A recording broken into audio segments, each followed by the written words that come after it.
नमस्ते, मैं हूं जितेश मिश्रा और आप देख रहे हैं इंडिया वॉइस। सोनिया गांधी के दामाद और प्रियंका गांधी के पति रॉबर्ट वाड्रा ने एक बार फिर से चुनाव लड़ने की इच्छा जताई है। वाड्रा ने कहा है कि लोग चाहते हैं कि वो अमेठी से चुनाव लड़ें। हालांकि कांग्रेस की ओर से अभी इसे लेकर कोई आधिकारिक घोषणा नहीं की गई।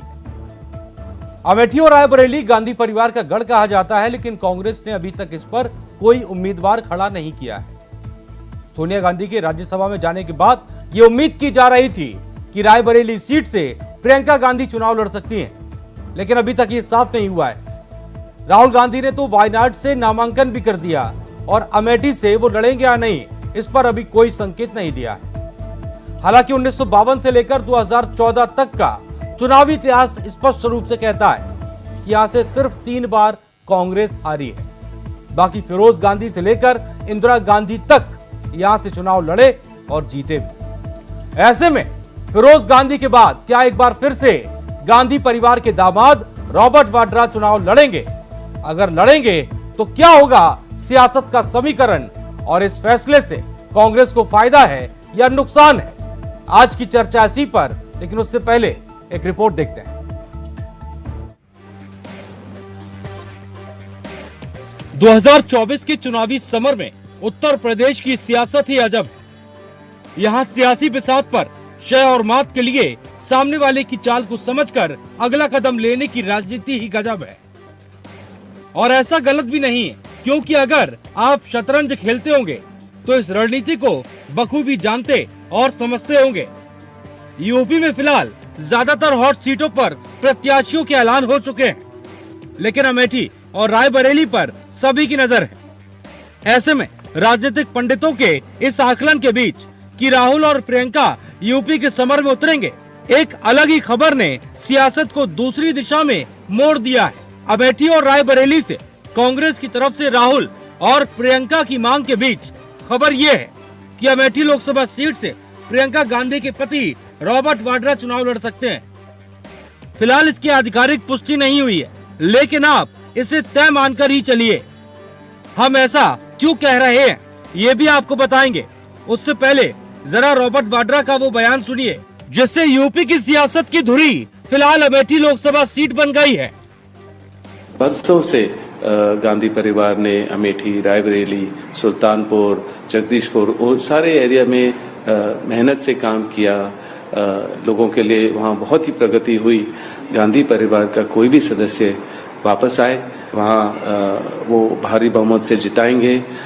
यहाँ तक कि वो मेरे से भी प्रेरणा करते हैं और आशा करते हैं कि मैं वहाँ अपना पहला कदम अगर राजनीति में रखता हूँ और सांसद बनने की सोचता हूँ तो मैं अमेठी को ही रिप्रेजेंट करूँ, क्योंकि मैंने 99 से अपनी जो प्रचार प्रियंका के साथ शुरू किया वो अमेठी में ही था। सुना आपने। अब ऐसा क्यों है, इसका राज रॉबर्ट वाड्रा के बयान में ही छुपा है। दरअसल रॉबर्ट वाड्रा की इच्छा है कि वो अमेठी से चुनाव लड़े, और अगर उनकी इच्छा है तो मानकर चलिए कि 10 जनपद उसे पूरा भी कर सकता है। इसकी कुछ वजह और भी है। दरअसल 2019 में अमेठी से राहुल गांधी की हार को बीजेपी ने भुनाने की कोई कोर कसर नहीं छोड़ी। मल्लिकार्जुन खड़गे के कांग्रेस अध्यक्ष होने के बाद भी कांग्रेस में राहुल गांधी को पीएम उम्मीदवार के तौर पर देखा जाता है। ऐसे में कांग्रेस फिर से उन्हें अमेठी से चुनाव लड़वाने का रिस्क नहीं लेना चाहेगी, और प्रियंका गांधी का राजनीतिक डेब्यू भी कांग्रेस चाहती है। लेकिन अमेठी और रायबरेली में बीजेपी के बढ़ते ग्राफ के बीच डेब्यू को खतरे में डालना कांग्रेस को सही नहीं लगता है। और इन सब किस्सों के बीच एक किस्सा ये भी है कि अमेठी और रायबरेली में इंडिया गठबंधन के साथी और कांग्रेस में ये डिमांड भी है कि राहुल प्रियंका अमेठी और रायबरेली से चुनाव लड़ें। ऐसे में रॉबर्ट वाड्रा कांग्रेस की तरफ से सेफ इमेज वाले प्रत्याशी हो सकते हैं, जो गांधी परिवार से भले ना हो, लेकिन प्रियंका गांधी के पति तो है ही। फिलहाल इस खबर ने कांग्रेस के ऊपर बीजेपी को तंज कसने का मौका जरूर दे दिया है। यूपी के डिप्टी सीएम ब्रजेश पाठक से जब रॉबर्ट वाड्रा की इच्छा के बारे में पूछा गया तो जवाब भी लाजवाब था। हमें अभी तक वाड्रा जी की तरफ से कोई आवेदन प्राप्त नहीं हुआ है। कांग्रेस पार्टी में अगर उन्होंने आवेदन किया हो तो उनकी सासू माँ जाने, उनके साले साहब जाने। भारतीय जनता पार्टी को भी कोई आवेदन प्राप्त नहीं हुआ है। फिलहाल रॉबर्ट वाड्रा ने अपनी इच्छा जाहिर कर दी है और फैसला 10 जनपद को लेना है। इसके साथ ही खबर यह भी है कि इस पर विचार भी हो रहा है। ऐसे में अमेठी से रॉबर्ट वाड्रा अगर चुनाव लड़ते हैं तो मानकर चलिए सियासत और सत्ता के इस खेल में चालें भी गजब चली जाएंगी और परिणाम भी अजब हो सकते हैं। Bureau report, India voice, Lucknow.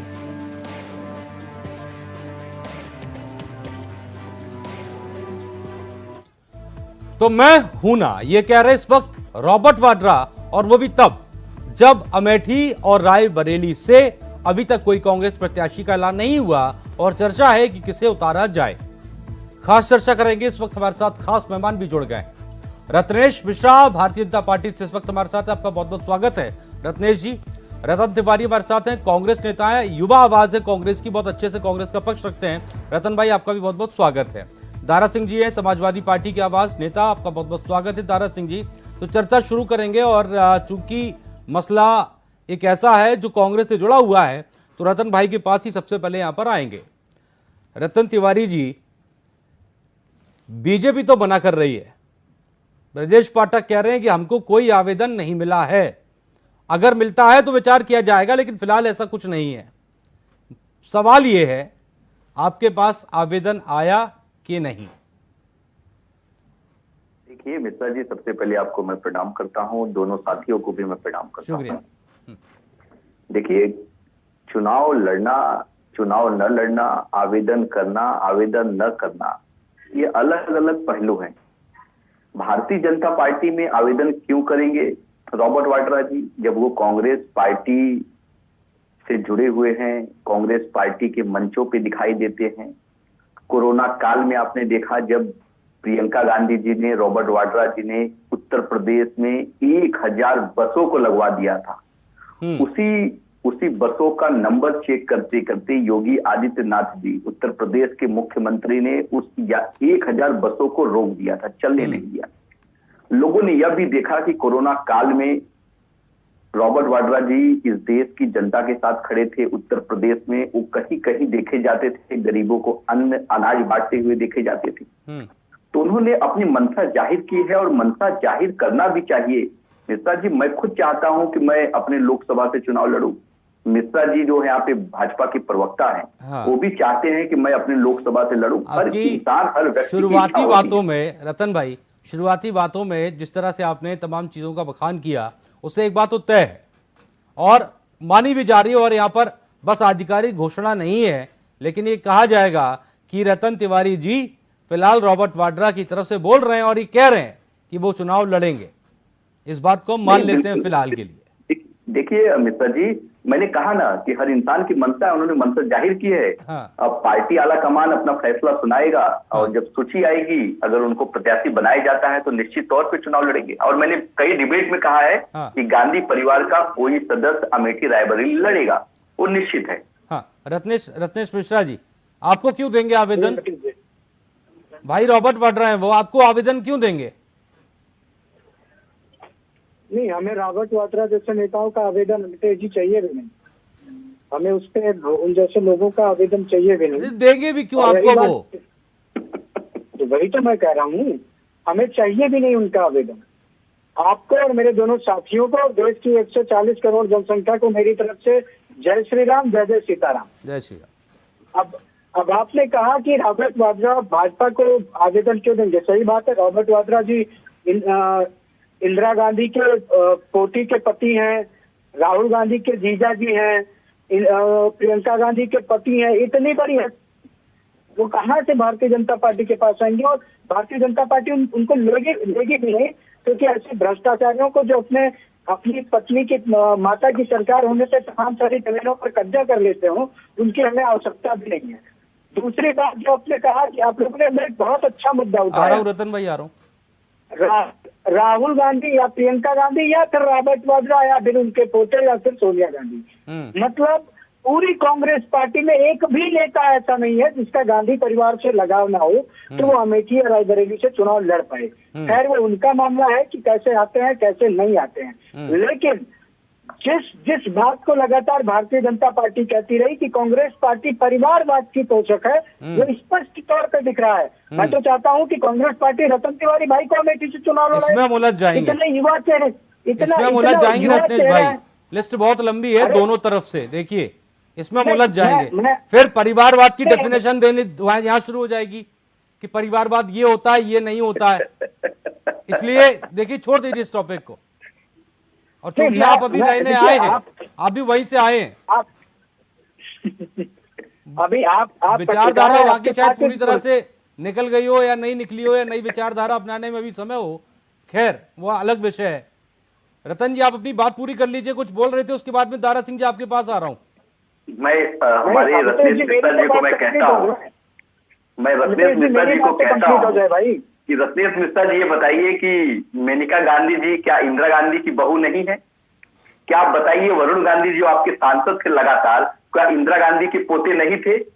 क्या चिराग पासवान जी रामविलास पासवान के पुत्र नहीं है? हमने वरुण क्या बताइए हमने बताइए संजय आपने दम है तो राहुल गांधी का टिकट काटिए, आपने दम है तो राहुल गांधी का टिकट काटिए, आपने दम है तो सोनिया गांधी का टिकट काटिए। विधायक नहीं है, मंत्री नहीं है, मत दीजिए। हमने आप भारतीय जनता पार्टी ने वरुण गांधी का टिकट काटा, के पुत्र आपने दम है आपके घोसी से चुनाव नहीं लड़ रहे हैं। आप बताइए गोपीनाथ मुंडे की पुत्री चुनाव नहीं लड़ रही है। आप बताइए प्रमोद महाजन की पुत्री चुनाव नहीं लड़ रही है। आप बताइए आपके एकनाथ शिंदे जी के पुत्र चुनाव नहीं लड़ रहे हैं।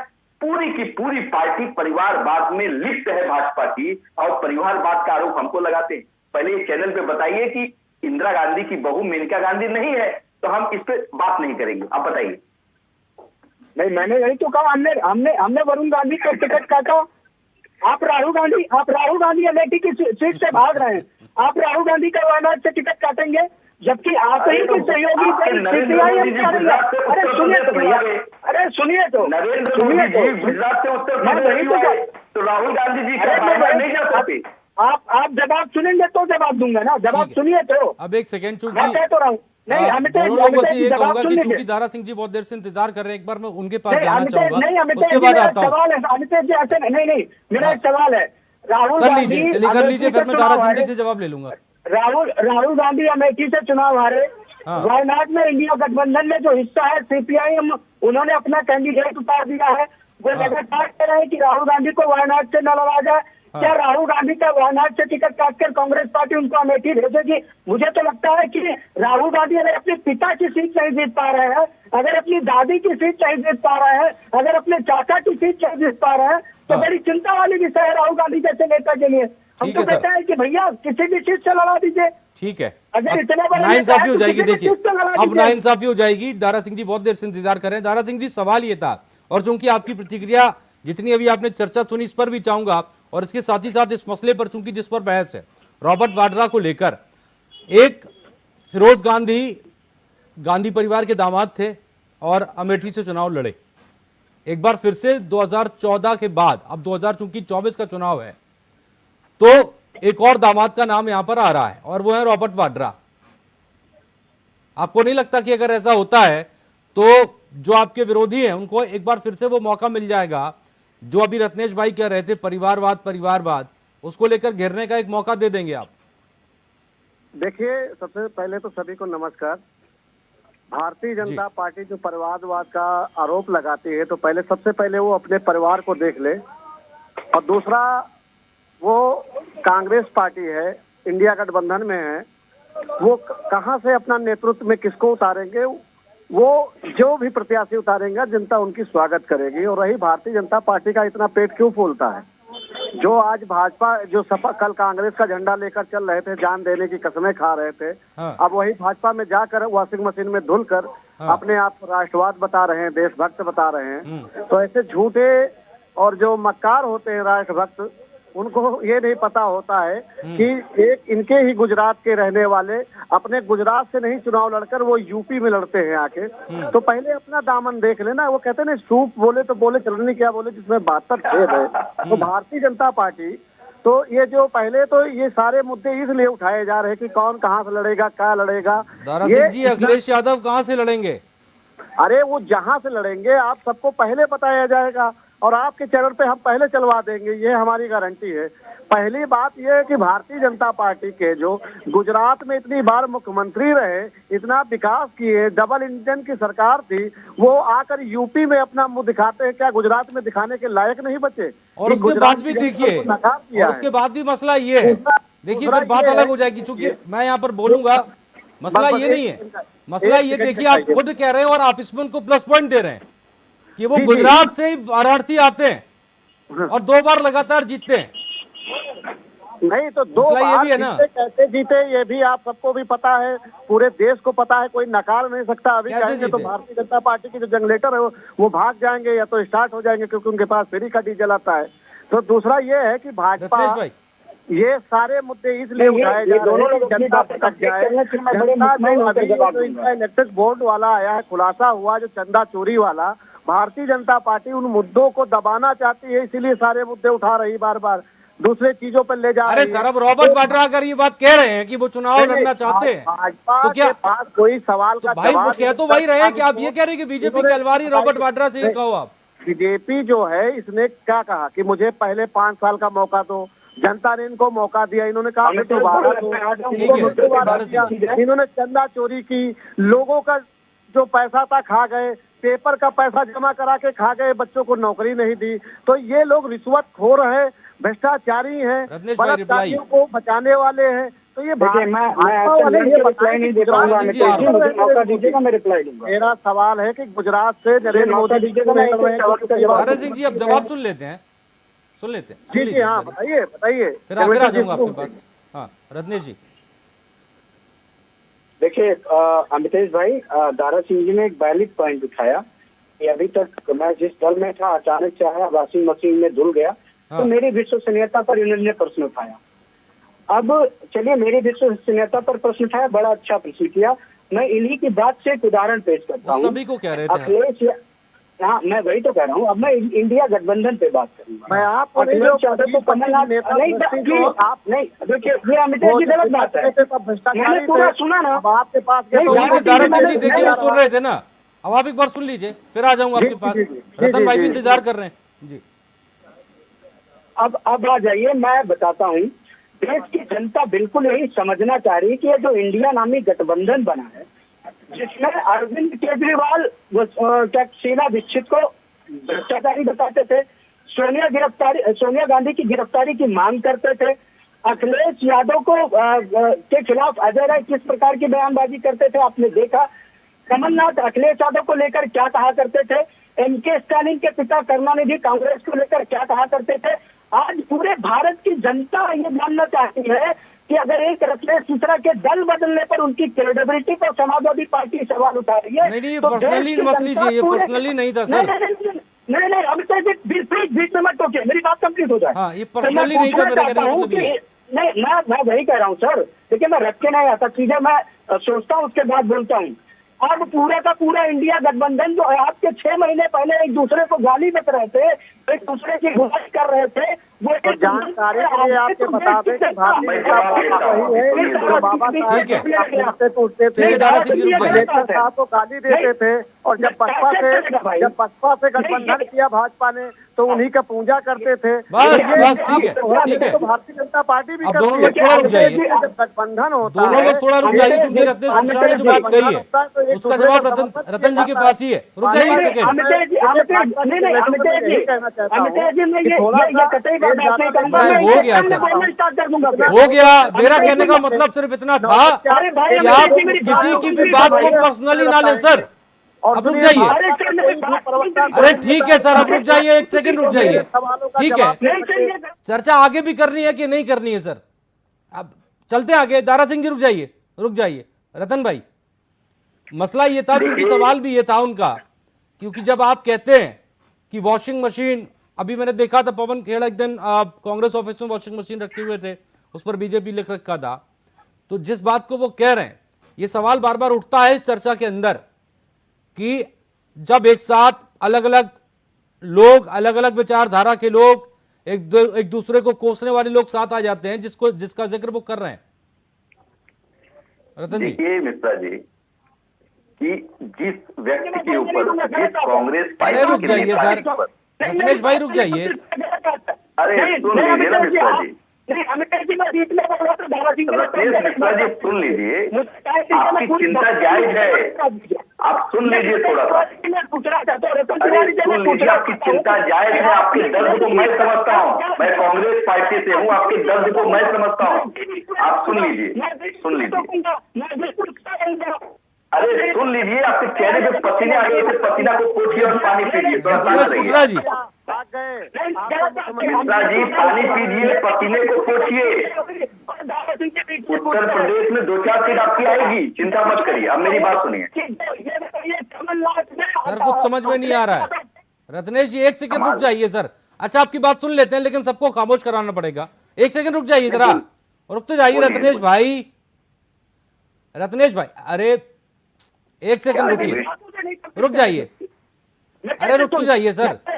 अरे मेरी बात सुन लीजिए, मेरी बात सुन तो लीजिए। अरे सुन लीजिए सर, फिर बोल लीजिएगा, समय बर्बाद होगा इसमें। ठीक है, म्यूट कर दीजिए। थोड़ी देर रुक जाइए। रतन भाई अपनी बात पूरी करो आप जल्दी से।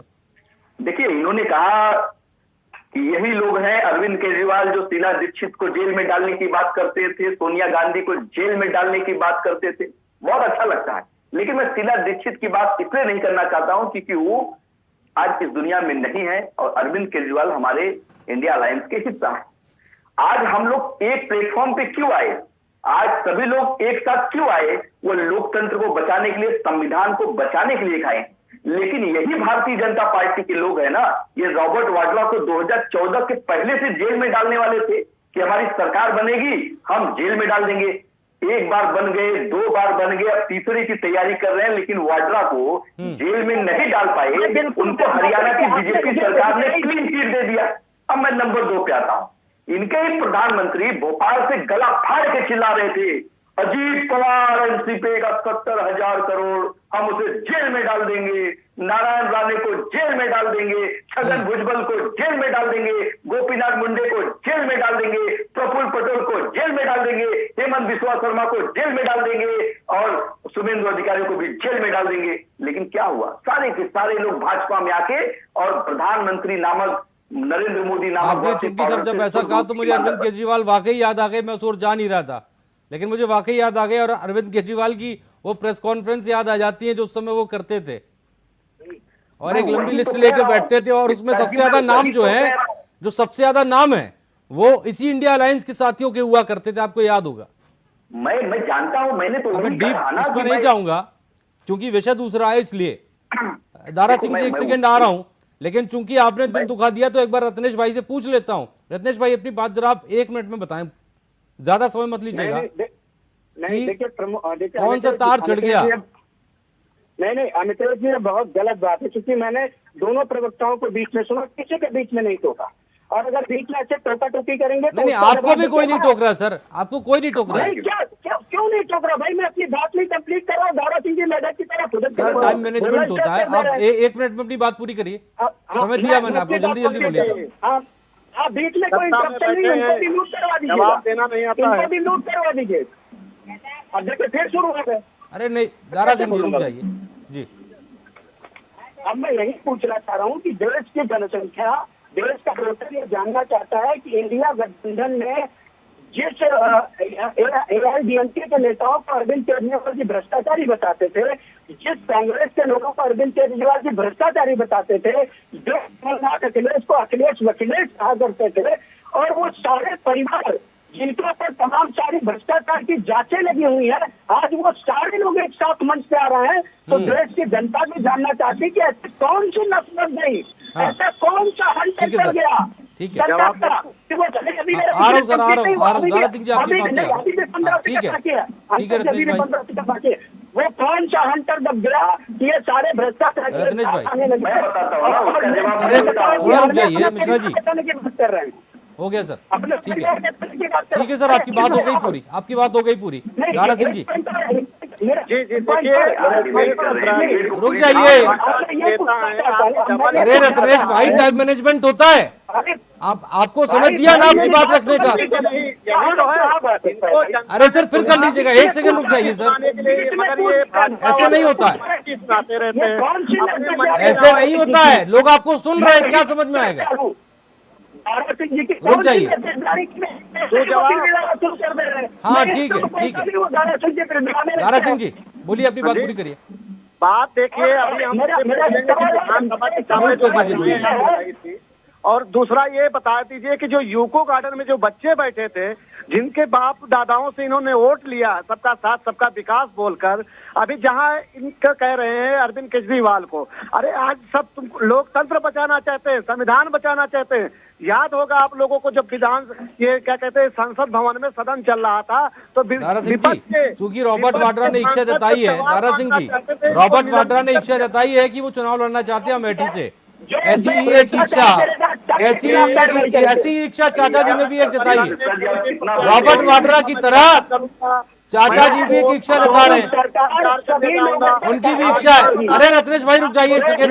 क्या करने आ रही है? क्या वहाँ के मुख्यमंत्री है, वहाँ चुनाव क्यों नहीं लड़ेंगे? मुझे सवाल करने देंगे रत्नेश भाई, रत्नेश भाई मुझे सवाल करने देंगे आप?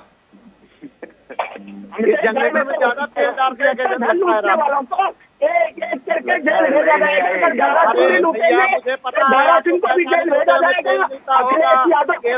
रुक जाइए, थोड़ी देर म्यूट कर दीजिए, थोड़ी देर म्यूट कर दीजिए। दारा सिंह जी मेरा सवाल था, दारा सिंह जी मेरा सवाल था, जिस इच्छा की आप बात कर रहे हैं, जिस इच्छा की बात हम कर रहे हैं, रॉबर्ट वाड्रा ने जो इच्छा जताई है, ऐसी ही एक इच्छा जो है वो चाचा जी जता रहे हैं और कह रहे हैं कि बेटे को चुनाव लड़वा दीजिए। कहां तक पहुंची बात? दबा दिया। दारा सिंह जी जी जी, आप मेरी सवाल आपने सुना, मैं दोबारा पूछ लेता हूँ। रॉबर्ट वाड्रा की तरह एक इच्छा जताई है चाचा जी ने, जी कह रहे हैं बेटे को लड़वा दीजिए चुनाव। देखिए मैंने बात कहां तक पहुंची सर? मैं भाजपा को रोकने के लिए हमारे यहाँ इंडिया गठबंधन में जितने भी प्रत्याशी जो भी आएंगे, हम उनका स्वागत करेंगे, उनका समर्थन करेंगे, उनके लिए वोट मांगेंगे। भारतीय जनता पार्टी, चाचा जी को क्या समस्या आ गई उसमें? भारतीय जनता पार्टी में तो टिकट यहाँ दे रहे हैं, लोग लौटार दे रहे हैं। फिर बीजेपी चले गए आप? मैं आपको लेकर सवाल कर रहा हूँ सर। जी जी नहीं, मैं जवाब दे रहा हूँ। चाचा जी को कौन सी समस्या आ गई? नहीं, चाचा जी जमीनी नेता है, उनको पता है कि हमें कहाँ से किसको लड़ाना है, किसके भाजपा को कहाँ से पटकनी देना है। यही तो मसला है क्या? चाचा जी में और भैया जी में बैठकर बातचीत नहीं होती है क्या? नहीं, बात होती है, सब कुछ होता है, प्रचार करने जाते हैं, एक साथ मीटिंग होती है। तो फिर ये दिशा भटक कैसे जाती है? देखिए, हमने बताया कि हमारा जो नेतृत्व है वो जो फैसला लेगा, हम लोगों को स्वीकार है, समाजवादी को स्वीकार है, जनता को स्वीकार हो जाएगा। बात ये भाजपा में ये पूछिए ना कि भाजपा के लोगों को जो टिकट दिया जा रहा है वो वापस क्यों कर रहे हैं? रतन जी, सबसे बड़ा ये है। रतन जी, चूंकि अगर रॉबर्ट वाड्रा अमेठी से उतरते हैं तो जाहिर सी बात है इसे कांग्रेस का एक मास्टर स्ट्रोक कहा जा रहा है, ठीक है, वो एक तरफ है।